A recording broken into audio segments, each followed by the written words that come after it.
let's just take a moment and rejoice at the well-known fact that stress is purely a mental game and doesn't dare cross the boundary into our physical health, right?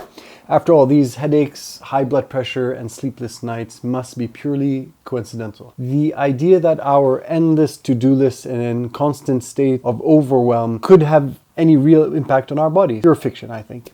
So let's keep telling ourselves that stress is just a figment of our overactive imaginations and not something that could possibly affect our physical well-being. Sounds totally reasonable, doesn't it? Or does it? Let's watch to find out if stress really does affect the quality of our life, and is it just in our head? Go to concerts with your great-grandchildren.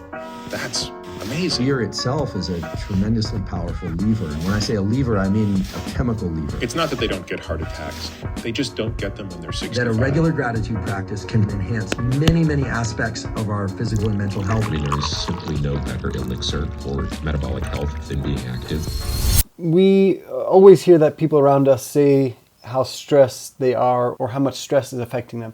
But does it really impact us that much? I mean, if we eat well and exercise, that should take care of our stress. That's what they tell us. I've personally been fascinated with understanding stress a lot over the years because it's the only pillar in our health spectrum that is hard to measure and understand. If you watch my previous videos and remember that life had thrown a few curveballs my way, I was lucky enough that I had done periodic blood work over the last 10 years. So I had a lot of benchmarks to look at. And I was able to see how my body was affected by stress during that period. For the past few years, I've tracked a lot of details of my life, from sleeping to water intake and even my poop. After a few weeks of being under some of the most intense, stressful moments in my life, I started to notice changes in my body. It started with my sleep, to be honest. My sleep tracker kept telling me that the quality of my sleep was not enough, even though I remember sleeping most of the night and waking up not remembering much. My energy levels had plummeted in the gym, and I didn't really have that oomph to lift weights or the ability to lift heavier weight. And I started to notice that I was adding some fat around my stomach, even though I was eating relatively the same food. My libido was non-existent. That's when I started to take notice about the changes. At first, I didn't think much of it, to be honest, because after all that, I didn't take much notice of it, to be honest, because, after all, that's life. That was part of getting older, and that was a phase I'm going through. And well, the list goes on. And it really wasn't.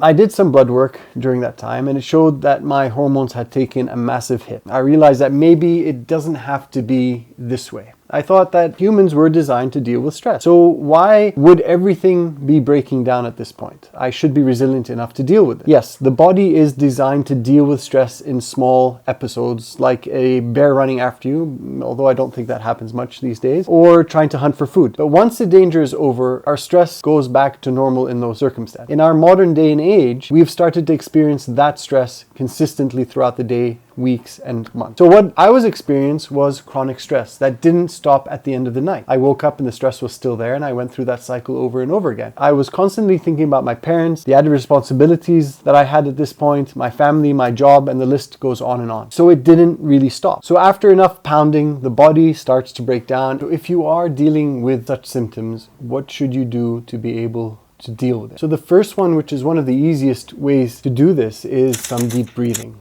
And it's a very simple yet effective technique that has a lot of science behind it. Scientifically, it activates our parasympathetic nervous system, which reduces the fight or flight response and promotes a state of calmness. One of the simplest ways to do this is something called box breathing. And I'll link a few resources in the comments below that you can use. But simply put, box breathing is simply taking a deep breath in for X number of seconds, holding your breath, and then exhaling and holding your breath again at the end.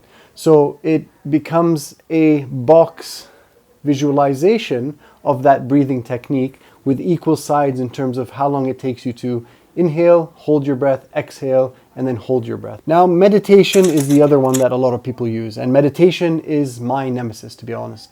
I've tried for years to be consistent with this and tried a number of different techniques, and it was all based on all the reading I've done on this subject and the benefits.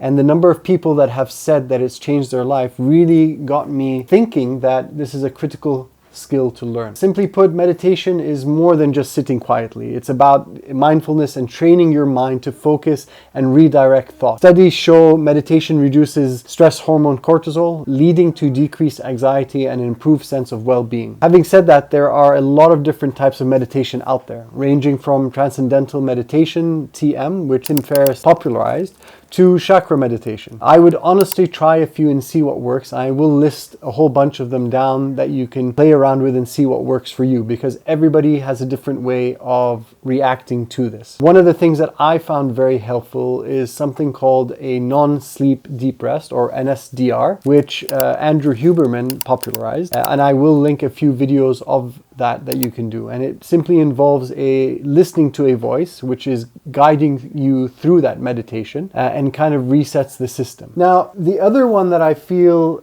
is underutilized is yoga. And I don't mean yoga in the gym sense of the word. I am talking about traditional yoga that has a lot of benefits to it. And yoga combines a couple of things which are unique in terms of the breathing, the physical movement of that, and kind of clearing your mind of thoughts as you're going through that process. It does promote both physical and mental relaxation at the same time. So practicing yoga can help lower your blood pressure and reduce anxiety and improve overall stress management when needed. The last one that I feel isn't talked about enough, and for a lot of reasons, is therapy. And sometimes life really does throw a lot at you where doing the breathing and the meditation and all that really doesn't help, and you need to find somebody to be able to help you through this. Therapy plays a vital role in stress management, and it provides tools and strategies to cope with stress, helping to identify underlying causes and develop personalized approaches to what you're going through. Speaking with a therapist can offer new perspectives and effective coping mechanism that you might otherwise not have been able to think of. This is a really underutilized method, and in my opinion is something that isn't very accessible to many people for a number of reasons, but mainly from a cost point of view and the social stigma that is associated with getting help. Regardless,